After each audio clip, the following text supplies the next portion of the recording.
Hi, I'm working with the Creatrix Awakened Oracle deck.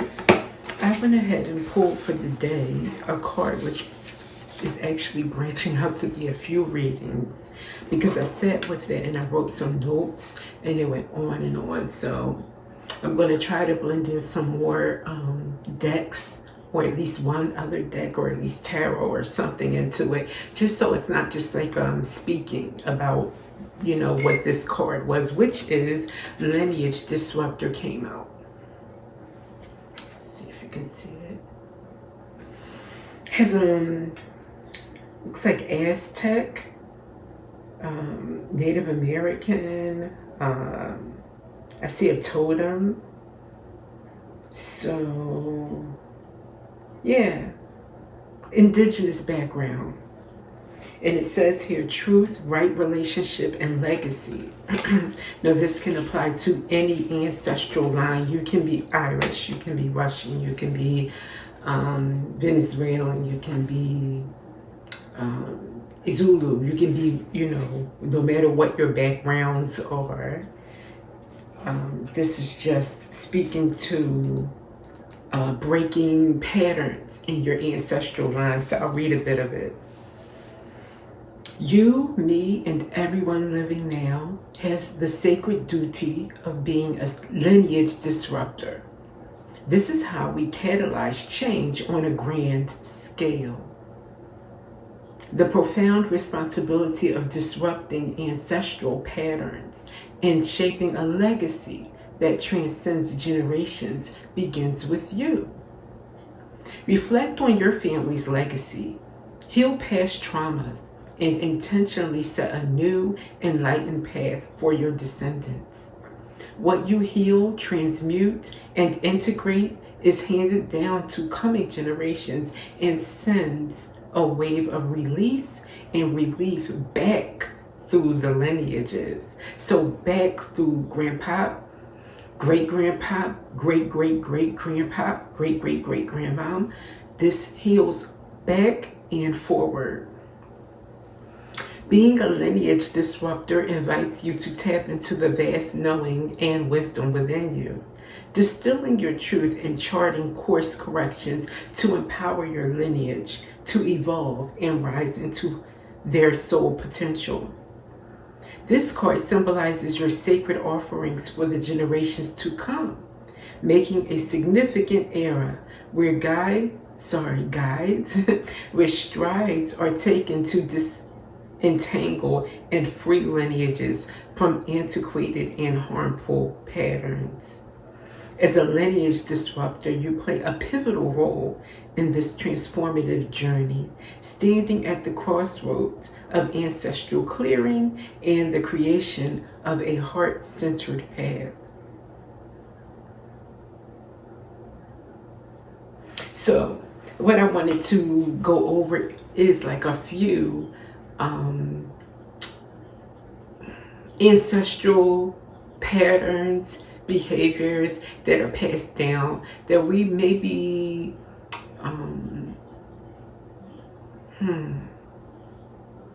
we don't realize it. We're just living our lives and not realizing this is the same thing that held back our great-grandfather or our grandmom. She had to deal with this, and we don't have to deal with it because it's a new era, it's a new time, but we're just still carrying that weight or carrying that predisposition to do such things. So, for instance, silence around trauma, not talking about abuse, addiction, abandonment, or mental health. And this is not just for African American families, although many people have, you know, highlighted that that is something that goes on in the African American community. But across the globe, there are many cultures that don't talk about addiction, don't talk about abandonment, don't talk about mental health. It's because of a shame attached to these things, or humiliation, and being afraid of being singled out as a crybaby or somebody complaining about life. when in fact it is not life to deal with these things. These are barriers. These are challenges, that you need help with. Oftentimes, at least support, emotional support to get through it, if nothing else. You definitely don't need to be made to feel ashamed about it, or that you have to just tough it out alone. So telling truth, or truth telling, as love, it's an act of love to tell the truth to each other, to be honest with each other, and to feel at ease with interacting about these topics. If you can't talk to your family members about this, or friends, if you can't express it, then what, you just keep it bottled up, and then things fester and get, worse and worse, is what I'm getting from that. So I'm just going to stick with one. I have a few, but I'll break it up into a few videos. But with this one, let's talk about silence around trauma. Again, whether that is any kind of abuse that you've endured as a child or as an adult, any kind of addictions that you might have, or mental health that you might be dealing with.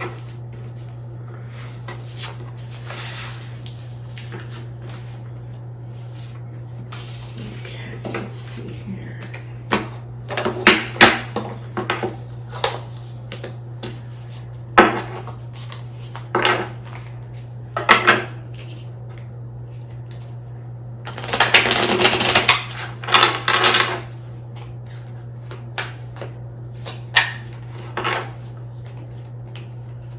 So we're talking about patterns to create.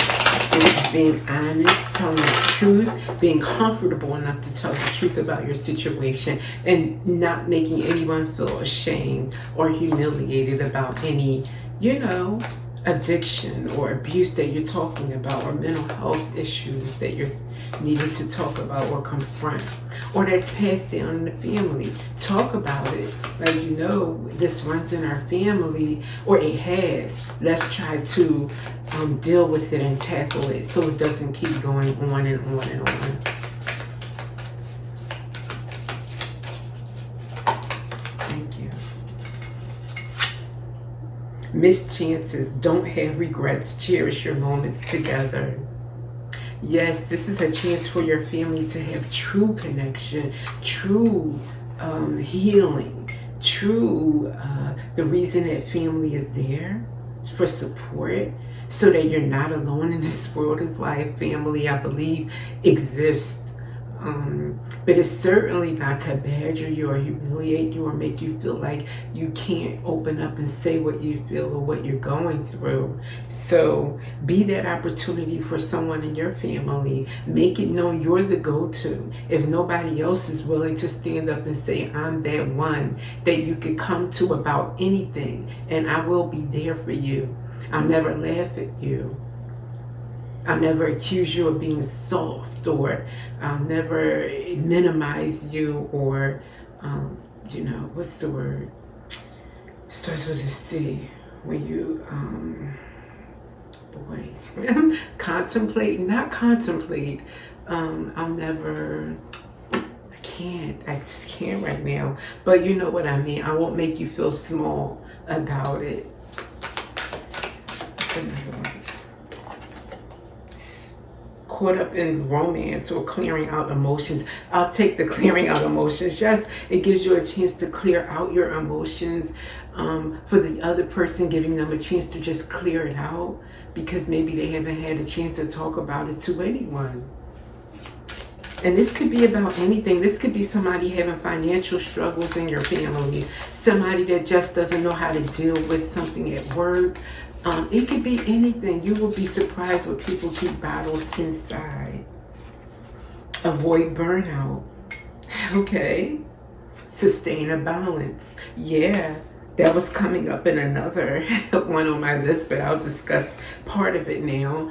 Not feeling like you have to be everything to everyone all the time. And I just mentioned work, particularly at work. You don't have to feel like you are always the top-notch worker or the smartest, person in the office. If you have a moment where you just didn't get something right and you were called out for it, you don't have to pretend to everybody else that you never make a mistake at work, So that was actually in a movie recently, and I thought, that's kind of odd that someone felt like they had to always pretend like they were the best one at work, or that they were always getting promotions, and when they didn't get a promotion and they were at a family gathering, it was like, oh gosh, if this comes up, I'm going to have to lie, or and that's all they could think about instead of enjoying themselves. It's crazy.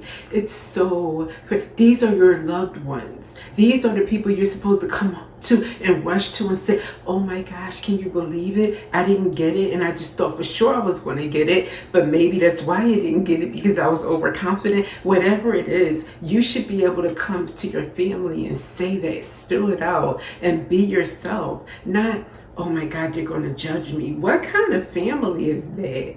If that is how family is, some changes need to be made. It's no use.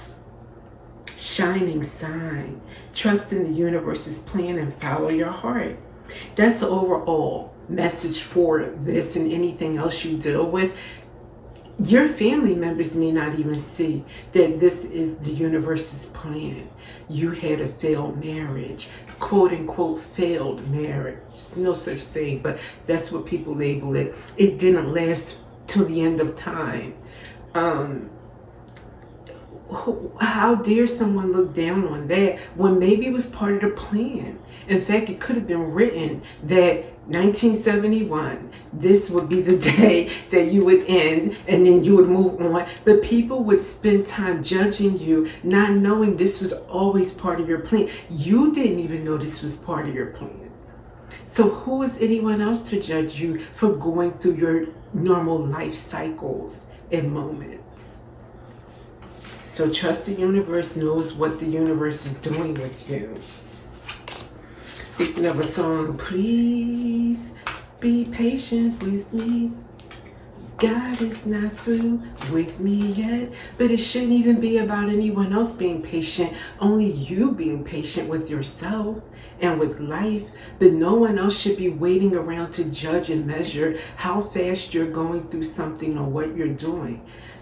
I just think that that's not what family and friends are for, or spouses, or anyone, children, parents. No one should be measuring you and judging what you go through. Do I have an angel message? No, I don't have an angel deck. All right, I'll get one of these to act as an angel message for this part of this beautiful card about disrupting patterns in your ancestral line, which they call curse breakers. So if you hear people say, oh, you're a family curse breaker, or I'm a family curse breaker, that's what it means. So if you're going to own it, hopefully you're owning it. What's this? Boundless possibilities. You're standing at the edge of limitless potential. Don't limit your dreams based on past experiences. Embrace the boundless possibilities that await you. I'll reread that, applying it to this message that we're talking about here. You're standing at the edge of limitless potential. Don't limit your dreams based on your ancestors' experiences. Embrace the boundless possibilities that await you in this lifetime. And with that, thank you for being here, and I shall see you in the next reading.